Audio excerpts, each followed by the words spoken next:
नमस्कार, मैं हूं आपके साथ इश्तियाक अहमद और आप देख रहे हैं आर्य न्यूज। स्वागत है आपका बिहार के खास बुलेटिन में। जातीय जनगणना पर प्रधानमंत्री नरेंद्र मोदी ने नीतीश कुमार को मिलने का समय दे दिया है। 23 अगस्त को पीएम ने सीएम को मिलने के लिए बुलाया है और नीतीश कुमार ने पीएम के पास जातीय जनगणना कराने को लेकर सर्वदलीय प्रतिनिधिमंडल के मिलने का समय मांगा था। इसके बाद पीएमओ से यह सूचना आई कि उन्हें बुलाया गया है और सीएम नीतीश कुमार ने इसकी जानकारी ट्वीट करके दी है। और नेता प्रतिपक्ष तेजस्वी यादव भी पीएम मोदी से मुलाकात करेंगे और वो भी प्रतिनिधिमंडल में शामिल होंगे। और उन्होंने लिखा है, जातीय आधारित जनगणना करने के लिए बिहार के प्रतिनिधिमंडल के साथ आदरणीय प्रधानमंत्री से मिलने का समय मांगा गया था और आदरणीय प्रधानमंत्री का बहुत बहुत धन्यवाद किया। 23 अगस्त को मिलने का उन्होंने समय दिया और प्रधानमंत्री से मिलने मुख्यमंत्री के साथ राजद के अलावा कांग्रेस और लेफ्ट के नेता साथ जाएंगे और नेताओं के नाम जल्द ही तय होने की बात भी कही जा रही। और वहीं बिहार बीजेपी के नेता उनके साथ जाएंगे या नहीं, ये अभी तय नहीं हुआ है और संशय की स्थिति अभी बनी हुई है। और वहीं बिहार के कर्मचारियों और पेंशनधारियों के लिए सीएम नीतीश कुमार ने बड़ा ऐलान किया है। सीएम नीतीश कुमार ने बिहार के कर्मचारियों को बढ़ी हुई सैलरी देने का आदेश दे दिया है। बिहार सरकार के निर्देश पर वित्त विभाग द्वारा गुरुवार को सरकारी सेवकों और पेंशन धारकों को 28% महंगाई भत्ता की स्वीकृति का संकल्प जारी कर दिया गया। विभाग के सचिव लोकेश कुमार सिंह द्वारा जारी संकल्प के अनुसार 1 जुलाई से बढ़ी हुई दर से महंगाई भत्ते का भुगतान किया जाएगा और बढ़ी हुई दर से महंगाई भत्ते का भुगतान सितंबर के वेतन में जोड़कर होगा, लेकिन इसके पहले कि जुलाई के बकाये राशि का भुगतान अक्टूबर में, अगस्त के बकाये राशि का भुगतान नवंबर में किया जाएगा। और पेंशन धारक और पारिवारिक पेंशन धारकों के लिए भी भुगतान का निर्देश वित्त जारी हुआ है। और वहीं कोषागार अधिकारियों को निर्देश दिया गया है कि बैंकों से माध्यम से भुगतान प्राप्त करने वाले पेंशन भोगियों को त्वरित भुगतान कराने के लिए सार्वजनिक क्षेत्र के सभी अधिकृत बैंकों को इसकी प्रतियां भेजे दें। और वहीं बिहार में कोरोना की दूसरी लहर अब समाप्ति की ओर है। स्वास्थ्य विभाग की ओर से गुरुवार को आई रिपोर्ट के मुताबिक इस बार बिहार में इस बात का दावा करता है कि क्योंकि बिहार के 38 में से 28 जिलों में गुरुवार को एक भी नया केस नहीं मिला और इसके अलावा जिन जिलों में नए मरीज मिले भी हैं उनकी संख्या 1-2 या फिर 3 ही है। अगर ऐसे ही केस की संख्या में गिरावट आती रही तो बहुत जल्द ही बिहार को कोरोना मुक्त घोषित कर दिया जाएगा।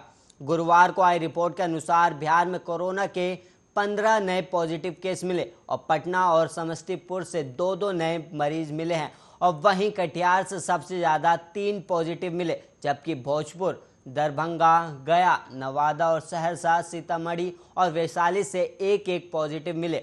इसके साथ ही बिहार में कोरोना के एक्टिव मरीजों की संख्या अब 178 हो गई। और वहीं दूसरी और तीसरी लहर को देखते हुए लगातार बिहार स्वास्थ्य विभाग की ओर से तैयारियां की जा रही है। तीसरी लहर से निपटने के लिए सरकार की ओर से 122 पीएसए प्लांट की स्थापना भी की जा रही है। इससे भविष्य में ऑक्सीजन से जुड़ी सभी चुनौतियों से सामना किया जा सकता है और इससे बिहार सशक्त भी बनेगा।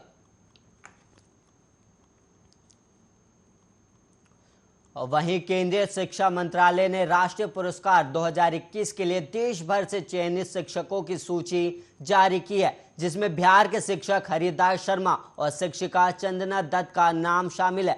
5 सितंबर को शिक्षा के क्षेत्र में अहम और उत्कृष्ट योगदान देने वाले इन दोनों शिक्षकों को राष्ट्रीय पुरस्कार से नवाजा जाएगा। भारत के राष्ट्रपति रामनाथ कोविंद खुद शिक्षक दिवस के अवसर पर इन्हें नेशनल टीचर अवार्ड से सम्मानित करेंगे। बिहार के मधुबनी जिले की चंदना दत्ता और कैमूर के हरिदास शर्मा को राष्ट्रपति रामनाथ कोविंद सम्मानित करेंगे। और वहीं आपको बता दें कि देश भर से 44 शिक्षकों का चयन हुआ है, जिन्हें राष्ट्रपति सम्मानित करने वाले हैं। और राष्ट्रीय शिक्षा पुरस्कार के लिए 38 राज्यों से 72 शिक्षकों ने प्रेजेंटेशन में हिस्सा लिया था, जिसमें कैमूर के टीचर हरिदास शर्मा भी शामिल थे। और बिहार से 6 शिक्षक ऑनलाइन प्रेजेंटेशन के लिए चयनित किए गए थे। और वहीं साल 2019 में शिक्षक दिवस के मौके पर तत्कालीन डीएम डॉक्टर नवल किशोर चौधरी ने इन्हें बेस्ट टीचर अवार्ड से सम्मानित किया था।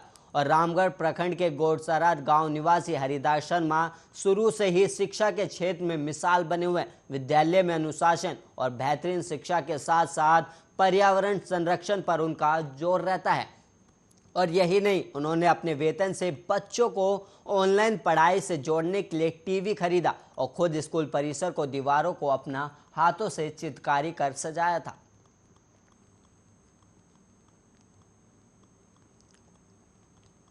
बिहार में सरकारी स्कूल का नाम आते ही दिमाग में बदहाल व्यवस्था की तस्वीर आ जाती है।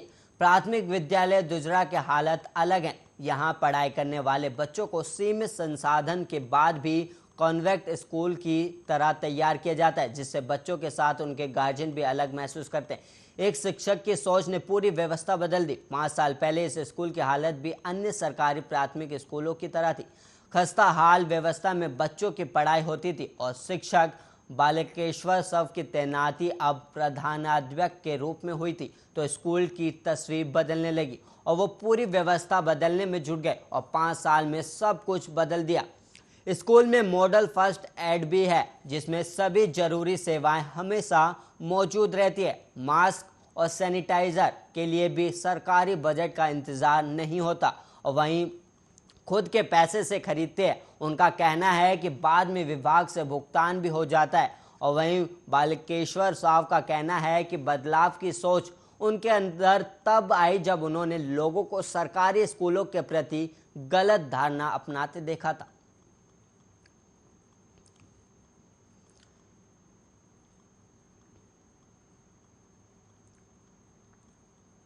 बिहार में पंचायत चुनाव इस बार कई मामलों में अहम माने जा रहे हैं, क्योंकि इस बार बिहार के चुनाव कई चरणों में होने वाले हैं, जिसको लेकर खास होने वाले हैं। और पहली बार ईवीएम से चुनाव होने के साथ साथ वोटरों की पहचान के लिए बूथों पर बायोमेट्रिक मशीन की मदद लेने की भी तैयारी है। ऐसा होने से फर्जी वोटरों को रोका जा सकता है। और बायोमेट्रिक मशीनों से जुड़ा पहले चरण का ट्रायल पूरा हो गया और जल्द दूसरे चरण का ट्रायल भी होगा। इसके बाद इस पर होने वाले खर्च का पूरा प्रस्ताव बनाकर सरकार को भेजा जाएगा।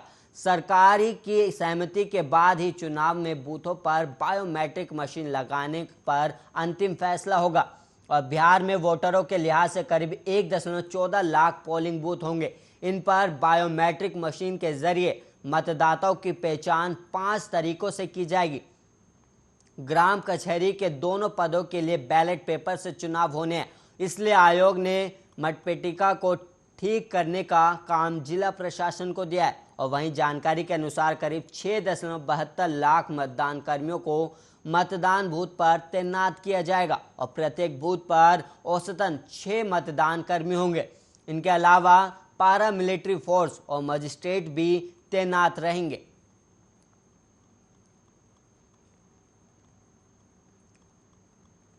बिहार के भोजपुर जिले में गुरुवार को सड़क हादसे में आईटीबीपी जवान की मौत हो गई और घटना जिले के गजरागंज का ओपी क्षेत्र के सीताकुंड छलका के पास के, जहां दोपहर में अनियंत्रित पिकअप ने बाइक सवार आईटीबीपी जवान को रौंद दिया। इस हादसे में उसकी घटनास्थल पर ही मौत हो गई और वहीं हादसे में उसकी बाइक भी पूरी तरह क्षतिग्रस्त हो गई थी और घटना के बाद चालक पिकअप छोड़कर फरार हो गया। घटना को लेकर लोगों के बीच काफी देर तक अफरा तफरी का मची रही और घटना की सूचना मिलते ही स्थानीय थाना पुलिस घटनास्थल पर पहुंची और शव को अपने कब्जे में लेकर उसका पोस्टमार्टम आरा सदर अस्पताल में कराया। वहीं पुलिस ने मौके से पिकअप को जब्त कर लिया। मृतक जवान के पॉकेट से मिली आई कार्ड और आधार कार्ड द्वारा उसकी पहचान कर पुलिस ने घटना की सूचना मृतक के परिजनों को दी और इसके बाद हादसे के बाद परिवार में कोहराम मच गया। और वहीं बिहार जिले के शंभूगंज थाना क्षेत्र में बेखौफ अपराधियों ने पकरिया गांव के राजेश कुमार के इकलौते पुत्र उज्जवल कुमार का अपहरण कर लिया है और फिरौती में परिजनों से करीब 1 करोड़ रुपए तो कभी 70 लाख रुपए नकदी मांगे जा रहे हैं। और इस मामले में गुरुवार को शंभूगंज थाने में अज्ञात के विरुद्ध प्राथमिकी दर्ज की गई। 17 अगस्त की शाम 7 बजे के करीब जब उज्जवल पढ़ाई कर अपने पिता के साथ बाइक से घर लौट रहा था, उसी समय उसका अपहरण कर लिया गया और सुनसान सड़क पर बिना नंबर प्लेट के सफेद रंग की स्कॉर्पियो के साथ पहले से घात लगाए बैठे 6 अपराधियों ने हथियार के बल पर बाइक रोकी और पिता और पुत्र दोनों की आंखों पर पट्टी बांधकर लेकर चले गए। इस पूरे मामले की जानकारी परिजनों ने बीते बुधवार तक किसी को नहीं दी और पीड़ित परिजनों ने बताया कि उज्जवल को अपराधियों ने तारापुर में उतार दिया था और उसे अपराधियों ने कहीं और ले जाकर छुपा दिया। उसके पिता राजेश कुमार को अपराधियों ने बेलर में ले जाकर यह कहकर रिहा कर दिया कि 1 करोड़ जमा करो तब उज्जवल कुमार को छोड़ा जाएगा। गुरुवार को अपहरण छात्र के पिता राजेश कुमार के बयान पर अज्ञात अपराधियों पर मामला दर्ज किया गया। इसके बाद जिले के पुलिस कई अन्य पुलिस अधिकारी थाने में कैंप कर छात्र को बरामद करने के लिए मोबाइल लोकेशन के आधार पर ताबड़तोड़ छापेमारी में लगे हुए हैं। और वहीं पटना के रानी तालाब में शुक्रवार सुबह छापेमारी करने गई पुलिस टीम पर बालू माफिया ने चारों तरफ से घेरकर हमला कर दिया। इसमें एसएचओ सहित करीब 6 पुलिसकर्मी घायल हो गए और बालू माफियाओं ने ईंट पत्थर और डंडे से पुलिसकर्मियों को खदेड़ खदेड़ कर पीटा। और बताया जा रहा है कि रानी तालाब थाने के थाना प्रभारी को सूचना मिली थी कि कुछ बालू माफिया ट्रैक्टर पर बालू लोड कर ले जा रहे हैं। इस पर थाना प्रभारी विमलेश कुमार ने कुछ पुलिसकर्मियों को लेकर पुलिस जिप्सी से बालू माफियाओं को घेरने का प्रयास किया और पुलिस टीम को देखते ही बालू माफिया पूरे गांव के लोगों को जोर जोर से चिल्ला चिल्ला कर इकट्ठा करने लगे। इसके बाद गांव के भी कई लोगों ने उनके साथ जुड़कर पुलिस टीम पर हमला बोल दिया और घायल पुलिसकर्मियों को नर्सिंग होम में भर्ती कराया गया।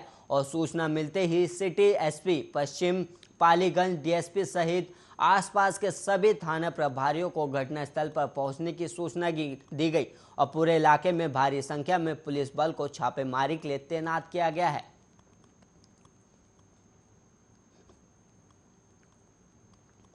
बिहार में अगले 24 घंटे में भारी बारिश और वज्रपात और आकाशीय बिजली को लेकर अलर्ट जारी कर दिया गया। इस दौरान उत्तर बिहार के जिले इससे प्रभावित हो सकते हैं। मौसम विभाग के माने तो किशनगंज, सुपौल, मधेपुरा, सहरसा, अररिया, पूर्णिया, कटिहार, बक्सर में भारी बारिश और मेघ गर्जन देखने को मिल सकता है। इसके साथ ही मौसम विभाग द्वारा पटना सहित राज्य के 21 जिलों में अगले 24 घंटों में आकाशीय बिजली और मेघ गर्जन की सूचना जारी की गई। मौसम वैज्ञानिकों ने चेतावनी जारी करते हुए लोगों से घर से बाहर नहीं निकलने की अपील की है और विभाग ने अलर्ट जारी करते हुए कहा कि उचित सावधानी और सुरक्षा उपाय बरतने के साथ साथ बिजली चमकने या गड़गड़ाहट की आवाज़ सुनाई देने के बाद किसानों और नागरिकों को पक्के घर में शरण लेने की सलाह दी जाती है। अब वहीं ये मामला यूपी के मुजफ्फरनगर जिले में दिल दहलाने वाला एक मामला है सामने आया, जहां पर गुरुवार दोपहर उस वक्त हड़कंप मच गया जब बदमाशों ने दिन दहाड़े एक युवक की गर्दन काटकर उसकी हत्या कर दी। वारदात के बाद बदमाश वहां से फरार हो गए और वहीं घटना की सूचना पुलिस को दी गई और पुलिस ने मौके पर पहुंचकर मृतक युवक के शव को कब्जे में लेकर पोस्टमार्टम के लिए भिजवा दिया है और घटना के बाद पूरे क्षेत्र में दहशत का माहौल है। मृतक के भाई नूरदीन ने मुहर्रम अली उर्फ और 2 अज्ञात लोगों के खिलाफ तहरीर देकर मामला दर्ज करवाया और वहीं बताया जा रहा है कि मृतक के पिता ने पिछले दिनों ग्राम प्रधान पद का चुनाव जरूर लड़ा था। पुलिस मामले की जांच में जुटी हुई है।